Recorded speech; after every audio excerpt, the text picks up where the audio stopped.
All right. Thank you, everyone, for joining today's Lunch and Learn Atomic Assessments for STEM in Canvas.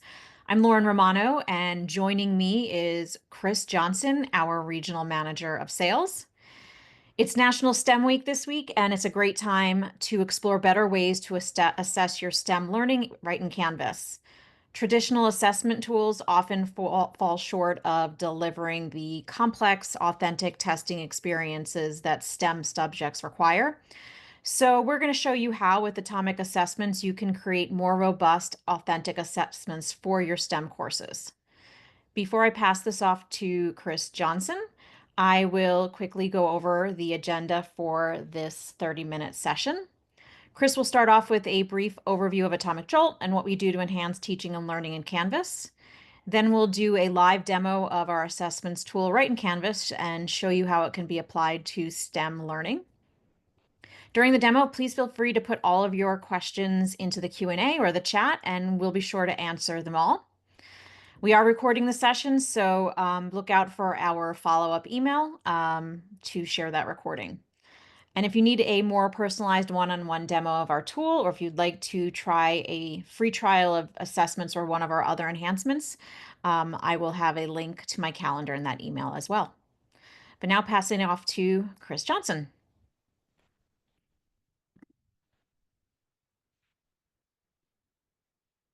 Chris, you're on mute. Mute. There we go.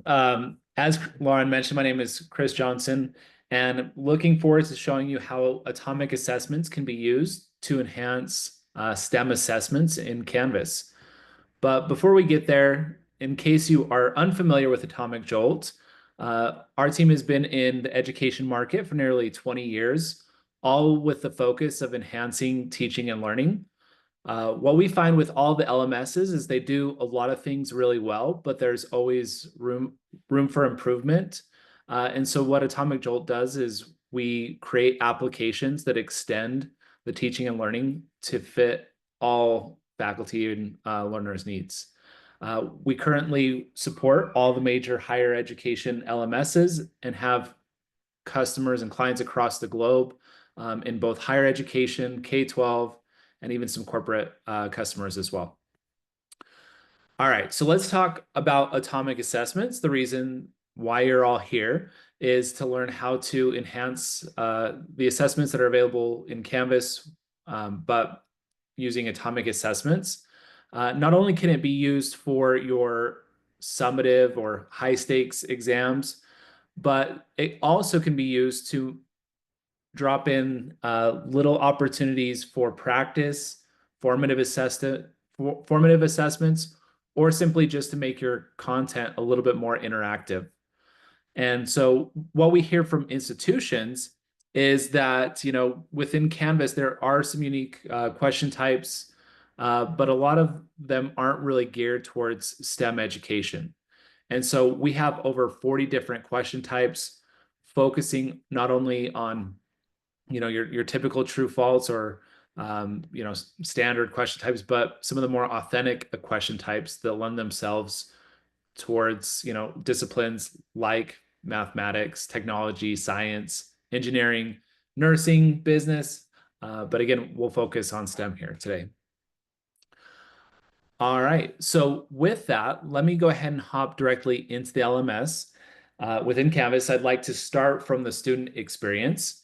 And I'm going to just walk through a STEM program readiness course. And the reason why I've developed this assessment is it showcases not only, it showcases all of the STEM discipline and all the authentic question types we offer within STEM.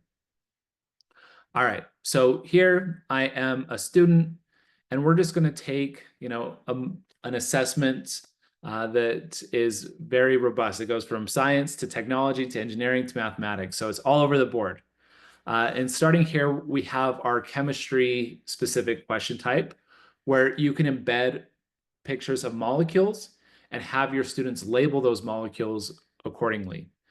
So if they are looking to place this or to label this, you'll notice that this is far more authentic than just asking, what would go here? Nitrogen, carbon, those type of questions. they're actually labeling the molecule directly. This next question type is focused on physics. And the reason why I like this one a lot is with atomic assessments, you can have questions that help students answer those questions. So if I wanted to put multiple steps within a single question, typically for science or mathematics, you can do so. So in this case, the answer is 2.2, but let's pretend like it doesn't give us the answer and just check. And you'll notice that it's saying that it's incorrect. Now, if I wanted help solving this, I can go through step by step, and it's going to allow me to walk through each step along the process. And looks like my internet's failing. 1 second here.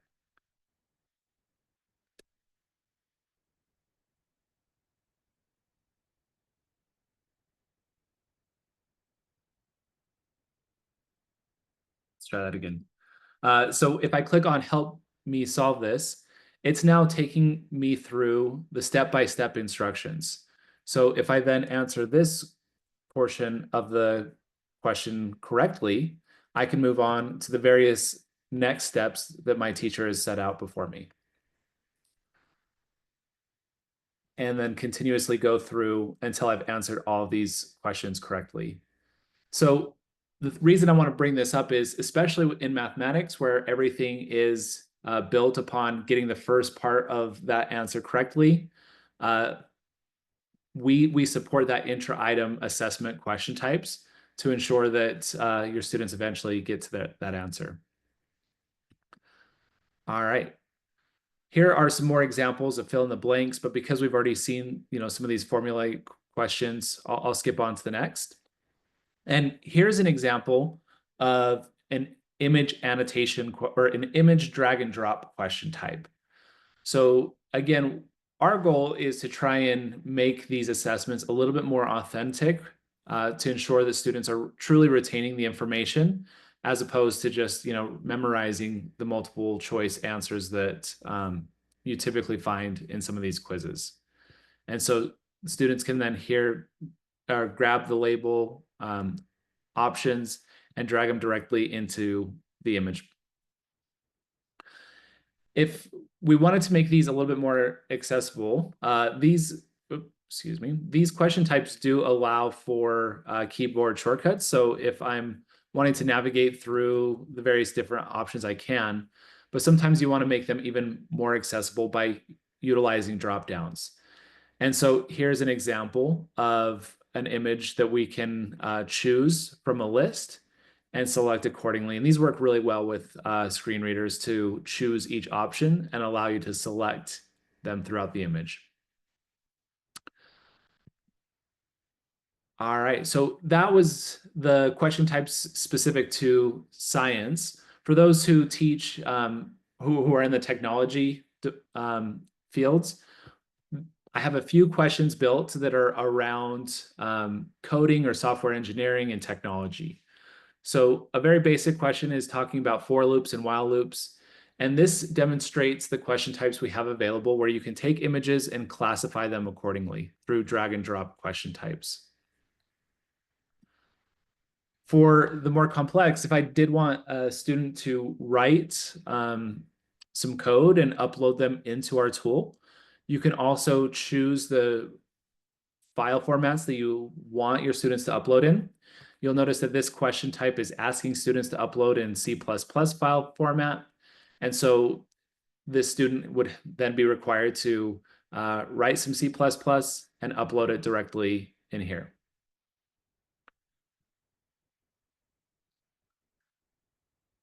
Keeping on the coding scenarios, here is an example where the teacher has put a string of code and is asking the students to highlight and answer questions directly about that code. So in this case, it's asking for dereference access value.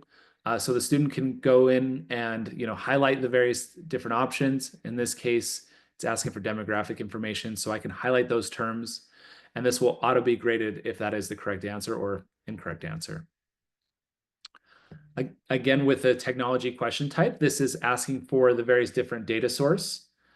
So I can choose here string question types, Boolean question or Boolean options, uh, floating values or real values, and then integer values as well. All right, any questions so far? Not yet, but feel free if anybody has questions to drop them into the chat or the Q&A. Perfect. For our engineering question types, you're starting to see a theme here where you can take images or diagrams and ask students to label these.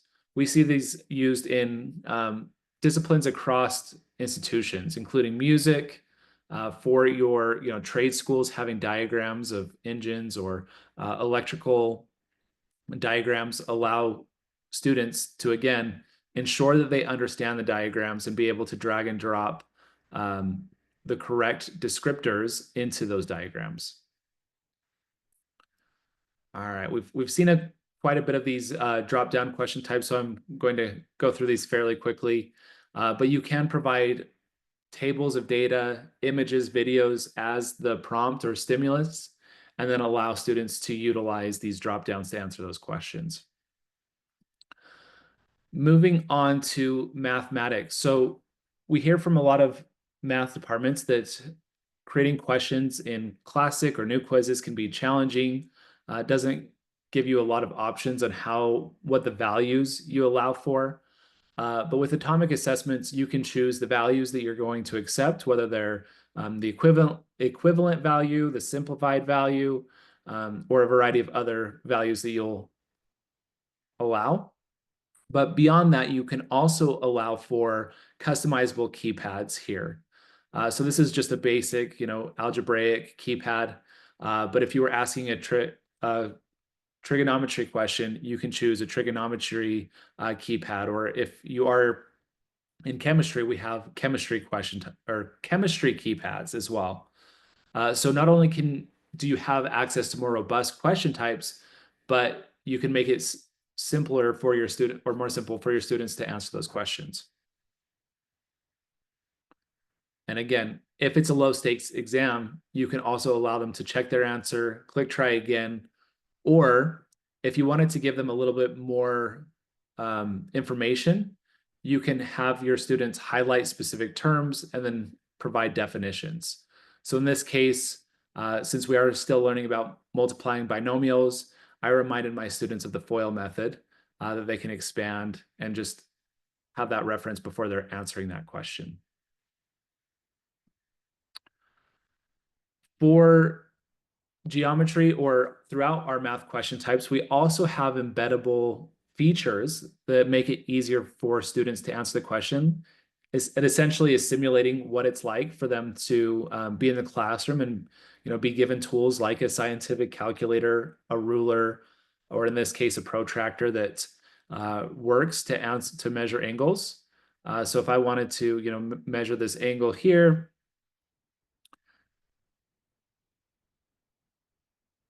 I can do so just by adjusting this and getting the right reading here, and then placing that answer directly into those fields. The last thing to show you in the STEM program readiness assessment is that we also offer graphing question types. So if you wanted to create a question where students can graph lines, points, circles, parabolas, we have those question types available. And they are all auto graded based on the right answer that you placed in these assessments. James, I see that you have a question for those pop-up vocabulary term links. Can you do this on any problem type? Yes, and I can show you how we can do that. Can you provide course external links in those pop-up ads? So we'll take a look at those and show you how you can create those.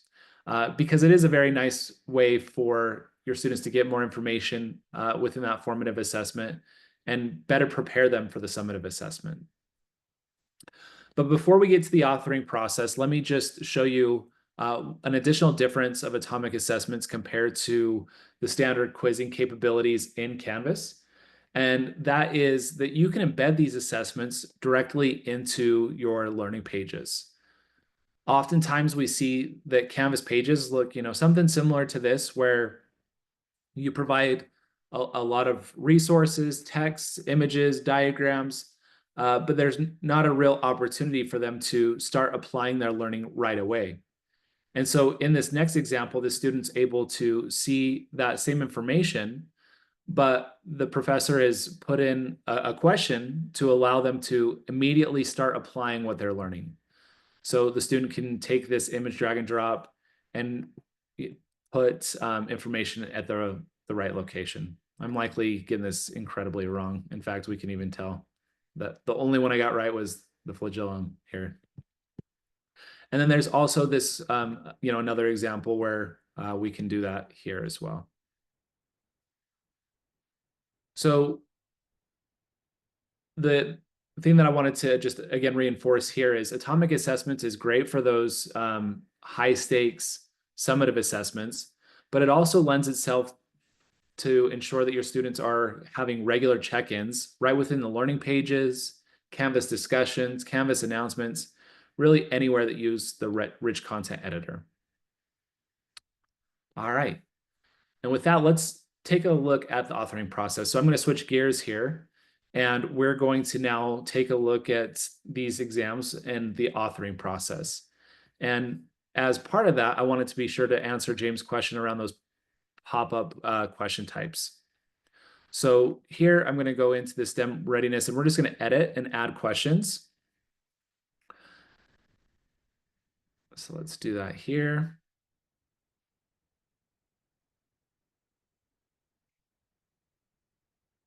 Oh, actually, let's first edit this question so we can do that pop-up. All right. And so whenever you want to take some information and create a pop-up, you can do that with this icon here. So here's where you can put up that pop-up content. I think that the question was asked, can you put text in there? And in this case, let's do that. Let's preview this. And so just to answer your question, it is a text base or an image base, but the hyperlinks, you would essentially want to grab the information from the hyperlink as opposed to providing a hyperlink here. To create a new question, so first I want to point out that we offer over 40 different question types, and we heard feedback from faculty that this can be a bit overwhelming, that having too many question types to cycle through can be too much. So what we've created is this ability to pin your favorite questions. So as you're creating new questions, you can just constantly use those that you want. But we do have a variety of multiple choice, fill in the blank, and these are the ones that you've seen with images of the DNA strand or atom. Here's an example of your classification, match list, and order list. Some of my favorites are these highlights and recording, where you can upload an image and have your students annotate, where you really don't require them to have any controls. They can just annotate the images they best see fit. And so if I wanted to create that question type, I can just go ahead and upload an image, or I have a screenshot here. Oh, it's too big.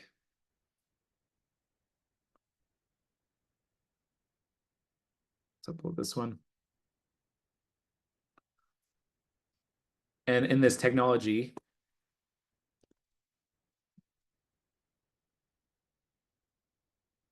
question type, I'm now having them, upload and annotate this question.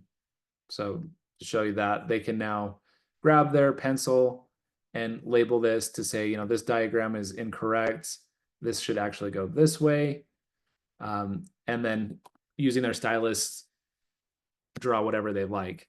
And what's nice about this question type is when you go to that grading experience, you can actually watch a playback. So we see a lot of math professors who will upload an image of a formula and then allow their students to write out an answer, and so that they can watch a playback just as if they were looking over their shoulder while they were solving a problem.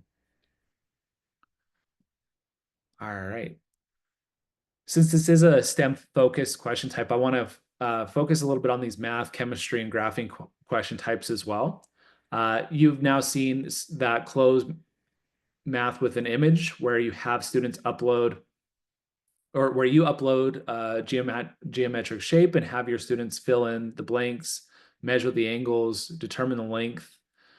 You can also write math essays with atomic assessments, or you can have a math question generator. That means that each time a student goes in and takes that assessment, they're going to be delivered a different question because it's pulling from a list of different variables, and then ask the students to resolve those math equations.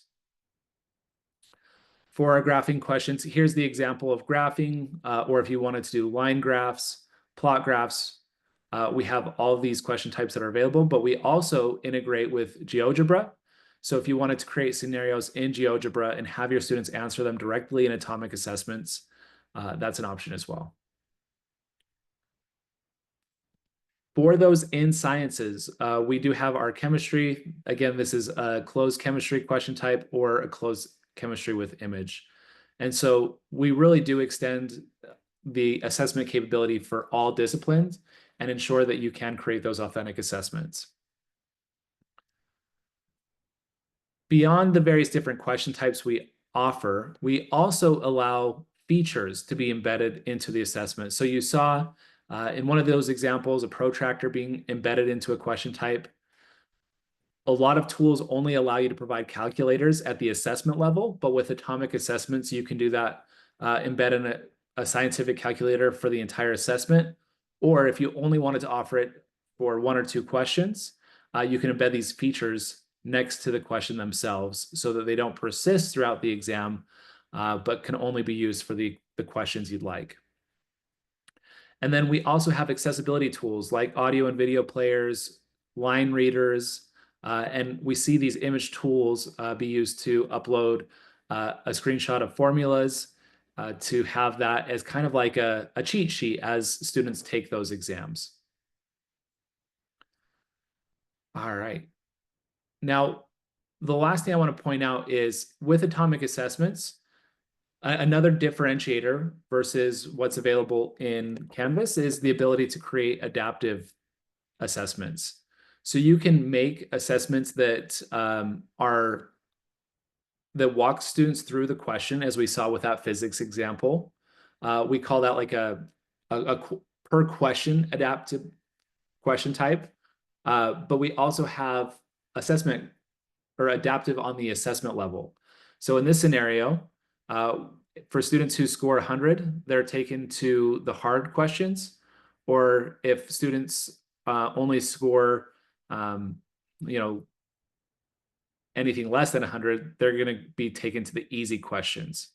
So if you do want to differentiate your learning for students who are on, who are doing really well, versus students who might be in the middle ground or students who are performing a bit lower, atomic assessment allows you to create these different learning paths based on your students' performance, or not. It's there for you if you want it. And then the last thing I want to show while we have just a few more minutes left is that atomic assessments does work directly with the speed grader. So if you are one of those professors who like to utilize the speed grader to grade an assessment, you can certainly do so. You can even grade using the rubrics that you've defined, or if you wanted to give additional extra credit or points, you can do those manually as well. And then if the professor needs these protractors to answer those questions, they persist even within the speed grader.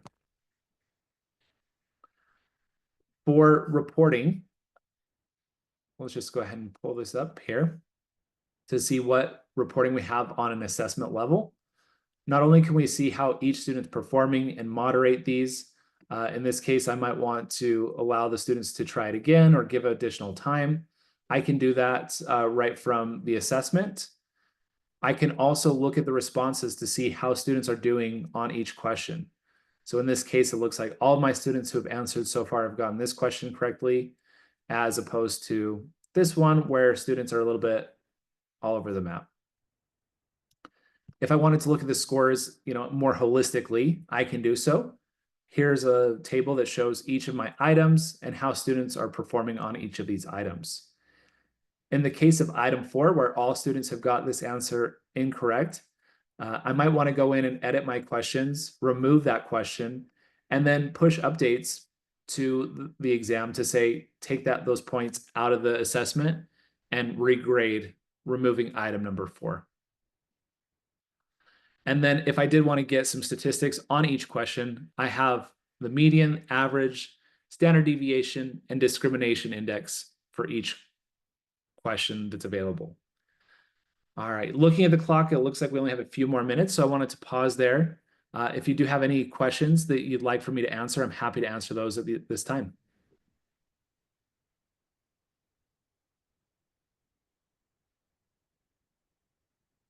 Doesn't look like we have any other questions, Chris. All right. Well, in that case, we'll give a few minutes back to your day. If you do have any interest in looking at atomic assessments in more detail, you can reach out to either Lauren or myself. And Lauren, do you mind sharing the best way of getting in touch to schedule a more personalized demo? Sure. What I'll do is I'm going to follow up with everybody today. I'll share a copy of the recording. And if you're interested in a demo or a free trial of our tools, I'll have a link to my calendar there as well. Have a great day, everyone. Hi, everyone.